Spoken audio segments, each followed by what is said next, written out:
Des vraies voix. Les vraies voix Sud Radio, le coup de projecteur des vraies voix. C'est un débat qui fait parler avec cette décision du tribunal de Metz. C'était il y a 2 jours, mais enfin, on en reparle parce que demain, il y a une campagne de sensibilisation qui sera lancée sur les réseaux sociaux. Le 30 avril, ça sera la journée sur les violences éducatives, justement, sensibilisation aux violences éducatives ordinaires. Et le sujet fait beaucoup réagir, Philippe. Oui, alors parlons vrai. Est-il légitime de parler d'un droit de correction tacite reconnu aux parents, malgré la loi de 2019 qui interdit des châtiments corporels envers les enfants ? Est-ce que dans le contexte de débat sur un sursaut d'autorité, on doit craindre l'augmentation des violences éducatives ? Et jusqu'à quel point les parents sont-ils libres d'éduquer leurs enfants comme ils le souhaitent ? Et à cette question, les parents ont-ils un droit de correction sur les enfants ? Vous dites oui à 90%, vous voulez réagir, le 0826 300 300. Oui, à 90%, ça fait beaucoup, Philippe Bilger. Alors, on fait... Je vais faire amende honorable. C'est un grand plaisir de savoir qu'Edwige Antier est notre invitée, parce que il y a quelques années, je continue à beaucoup l'apprécier, j'avais tendance, peut-être comme un imbécile, à me moquer un peu de cette volonté d'entrer dans le secret des couples et des familles pour interdire la fessée. Elle a réussi à faire voter une loi en 2019. Oui. Et évidemment, quand je vois la décision du tribunal de Metz, en aucun cas, lorsque je défendais le droit de légère réprimande, je n'imaginais aller jusqu'à ce droit de correction qui a dépassé d'étranglement, a priori. Oui, qui a dépassé les bornes. Mais bon, j'ai bien compris, mais je continue tout de même, et ce sera une question que Edwige Antier voudra bien enregistrer. Je me demande si un certain humanisme par rapport à des familles dans la difficulté et dans l'énervement, avec des conditions d'existence difficiles, ne constitue pas une sorte d'humanisme de luxe en interdisant non pas les violences éducatives quotidiennes, mais des petits actes qui ne traumatisent pas l'enfant et qui pourraient se comprendre dans une sorte d'effervescence et d'émoi collectif. Je mets un point d'interrogation à tout cela. Donc, oui. Avant de poursuivre, justement, cher Philippe Bilger, je lis un petit extrait de cet arrêt. Il est reconnu à tout parent le droit d'user d'une force mesurée et appropriée à l'attitude et à l'âge de leurs enfants dans le cadre de leurs obligations éducatives. C'est ce qu'écrit... Stéphanie, vous avez vu la force mesurée, le témoignage du petit garçon, du jeune garçon, vous avez vu la force mesurée utilisée par le père. Écoutez, ce jugement est un scandale. Moi j'entends, et pourtant je suis une boomer, j'entends une bonne petite fessée ça fait pas de mal, mais bien sûr qu'une bonne fessée ça fait du mal. Des gifles, vous. Mais oui, mais bon, comme tous les gens de ma génération, on a été élevés comme ça, etc. Mais je suis absolument certaine qu'on peut élever autrement, on peut éduquer autrement, faire marcher les enfants au son du tambour et les faire masser au son de la gifle. De mon point de vue, ça ne fonctionne pas. J'entends ce que dit Philippe en creux parce qu'il met énormément de phrases pour nous dire en gros que dans les milieux sociaux difficiles où il y a de l'énervement, on peut supporter de mettre des claques pour l'autorité. Dans aucun milieu, un enfant c'est pas un animal qu'on éduque à la cravache, voilà. Et je pense que Edwige Antier, je suis ravi qu'elle soit là parce que il y a, je vais pas citer, c'est elle qui va le faire, la somme de recherches qui sont faites sur les traumas pour les enfants. Vous pensez que c'est rien du tout, que c'est anodin, une gifle, une fessée, plus une gifle, plus une fessée. Mais c'est vrai que vous l'avez dit, on l'entend beaucoup, allez, une petite claque. Et surtout en ce moment, oui, dans un contexte... je mettrai une petite claque. Mais parce que tu crois que tu changes quelque chose, si tu veux, dans ce qui se passe du rapport de l'enfant à l'autre et à la société, parce que tu mets une fessée ou une gifle, absolument pas. Joseph Touvenel. Moi, je pense que c'est juste un problème de mesure. Je suis contre une loi qui interdit la fessée. Voilà. Alors après, il y a des familles, vous savez, où il y a plus de filles et plus de garçons. Moi, je suis né dans une famille où on étions 7, avec 4 garçons. C'est assez mouvementé. On n'était pas battus, on n'a pas été traumatisés. Mais de temps en temps, il est arrivé que le soir, je prenne une fessée.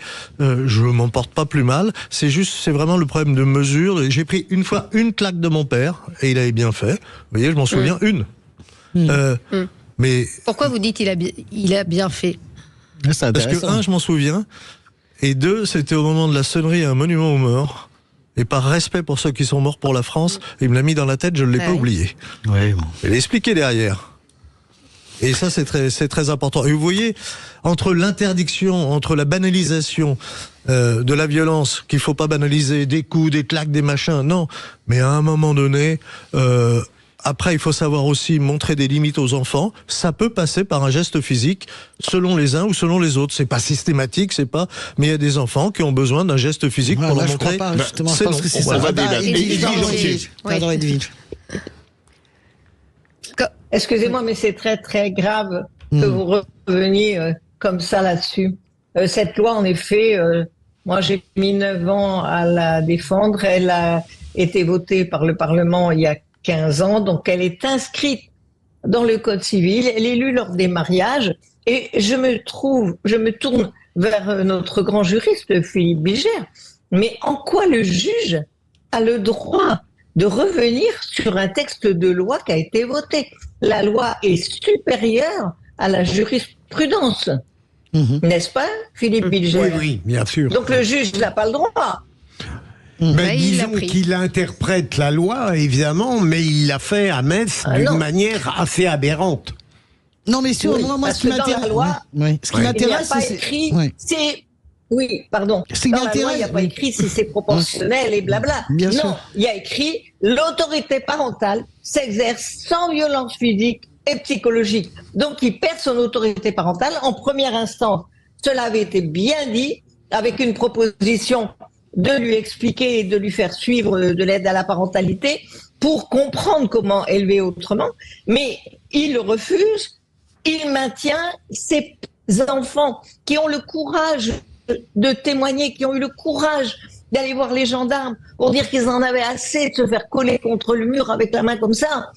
Eh bien, ils sont trahis aujourd'hui. Ils sont trahis. J'espère que le juge aux affaires familiales va garder un arrêt de garde chez le père le temps que la cassation se prononce et que tout soit remis dans l'ordre. Ça ne veut pas dire que ce père ira en prison. On dit, voilà, les pères vont aller en prison. Non, c'est pas du tout ça dans la loi. C'est les pères vont être amenés à apprendre comment faire autrement. Et les Sinon, mères aussi, vous savez, j'espère. Les mères aussi, pourquoi que les pères? Là, en l'occurrence, c'est un père. Non, mais bien on parle sûr. pas d'un cas Non, mais d'espèce, là, on parle c'est en un général. Le Oui, cas d'espèce, il non, est mais condamnable, d'accord, évidemment. alors, Puisqu'il ne respecte donnez-moi pas une la heure, loi. Je vais vous faire tous les... Mais Edwige Antier, est-ce qu'on peut revenir sur le désastre des coups? Non, mais ça, c'est qui m'intéresse de vous, c'est que là, il y a la loi et vous avez, c'était très bien. Absolument. Mais est-ce qu'on peut revenir sur ce que représente, même de façon anodine, un désastre d'une main levée sur un enfant? Voilà.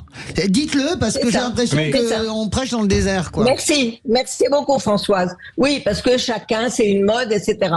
Vous avez bien raison.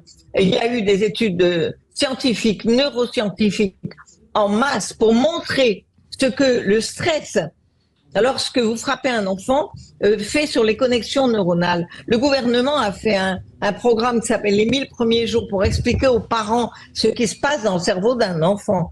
C'est absolument extraordinaire. On est émerveillés. Un enfant, il apprend plus de choses, il connecte plus que Google chaque minute. Et donc, quand vous tapez dessus, ou quand vous criez menacez, parce que l'enfant, quand on lui donne une fessée, on dit non, mais docteur, c'est une fois par mois. Mais ça veut dire que tous les jours, on dit, tu sais ce qui t'attend, tu vas t'en prendre une, fais attention. L'enfant vit dans la peur, et ça ferme les neurones. Visiblement, on n'a pas eu la même éducation. Et un enfant, ça aussi 10 ans, 11 ans, 12 ans. Excusez-moi, je continue. Ça ferme les neurones et ça a des conséquences à la fois cognitives, c'est-à-dire sur ses connaissances et ses compétences à apprendre. C'est pas pour rien que les pays scandinaves qui ont supprimé les châtiments corporels sont en tête de PISA à l'adolescence et sont en tête pour les connaissances. Ça ouvre les neurones de respecter notre enfant. Edwige Antier, Rien de plus précieux. une question. Et d'autre part, une dernière chose, sais pas si c'est un lien direct. chose sur les conséquences. Oui, on a établi parce que ça fait sécréter de neurohormones. Je ne vous parle pas de ce qui se passe en imagerie cérébrale. Aujourd'hui, c'est passionnant parce qu'on voit tout ça. Et vous avez les hormones de stress, l'adrénaline et le cortisol qui nuisent aux connexions neuronales. Et tout ça, c'est vraiment prouvé. Et vous avez une neuroscientifique qui vient de publier une IRM où elle a eu un bébé de 2 mois. Elle est passionnée de neurosciences aux États-Unis. Elle a montré dans une IRM les aires cérébrales qui sécrètent les neurohormones et comment ça se met en connexion entre le parent, la maman et son bébé. Et ça continue pendant toute la croissance, jusqu'à l'adolescence comprise. Alors, Edwige Antier, on va parler, parce qu'il y a quand même un problème de surviolence de certains mineurs. Quand vous avez un ado de 13-14 ans, alors faut pas crier, faut pas mettre de fessée, mais quand vous avez un ado violent qui tape sur les parents, parce que ça existe. Souvent d'un milieu violent. J'ai posé la question, pas toujours, j'ai posé la question à Jean Doridoyer qui m'a toujours pas répondu. Qu'est-ce qu'on fait? Votre ado, il fout un pain à sa sœur ou à votre femme, qu'est-ce que vous faites? Alors déjà, je dis, ces ados-là qui frappent leurs professeurs, qui frappent leurs parents, ce sont ceux qui s'en sont pris pendant tout le temps. Toujours. C'est les mères, parce que 90% des cas, si, bien sûr. Ça se transmet, comme le dit très bien notre ami. Lui, il dit, mon père le faisait, ça m'a fait du bien, et on se dit, eh bien, je fais pareil. Et donc, l'enfant devient rebelle, sournois, tout ça, toutes ces caractéristiques ont été prouvées, et il va se rebeller contre son environnement. En fait, il perd de l'empathie. On parle beaucoup de l'empathie aujourd'hui. Donc aujourd'hui, il y a cette peur. Les enfants font peur. Alors, ils font peur, on veut revenir à Napoléon et à la France. On se rend pas compte. Mais quand ils n'ont plus justement cette empathie, docteur Antier, quand ils n'ont plus du tout cette empathie, comme malheureusement c'est le cas. Parce qu'il y a des enfants naturellement plus empathiques que d'autres, en passant, hein. Comme ta petite fille, par exemple. Non, je parle même pas de ma petite fille. Je suis pas narcissique à ce point. Alors, attendez, excusez-moi, mais si vous vous écartez, je ne vais pas bien vous répondre. Parce que des enfants qui sont plus difficiles. Ah oui, mais le mien, il était difficile. Ah oui, mais le mien, il avait mauvais caractère et moi, j'avais mauvais. Non, il y a maintenant aussi dans les sciences, et je remercie Françoise de me traiter en médecin qui va parler sciences, vous avez l'épigénétique qui montre que on peut modifier les gènes, on peut leur permettre de s'exprimer. Donc le petit qui a les gènes de l'affreux oncle Jules et qui risque d'être violent, je sais pas quoi, si on le prend comme il faut, eh bien on va empêcher ces gènes de s'exprimer ou on va amoindrir leur expression. Donc on va pas penser que c'est une fatalité le caractère et ça nous donne un bon prétexte pour taper. Non, c'est trop facile. Philippe Bilger veut réagir. Vous m'avez dit oui, vous m'avez dit, excusez-moi, qu'est-ce qu'on fait devant ces grands... Oui, parce que s'il frappe votre femme, vous êtes le père, vous n'allez pas dire, bah écoute, vas-y, continue, parce qu'il faut pas que je te crie dessus, il faut que je fasse rien. Et c'est de la non-assistance à personne en danger. Hein. Mais non, parce que, vous savez, ne pas taper, ça ne veut pas dire être laxiste. Non, mais si vous le voyez qu'il tape sa mère ou son frère ou sa soeur, vous faites quoi? Eh ben, vous le tapez, vous. Eh ben, il retape.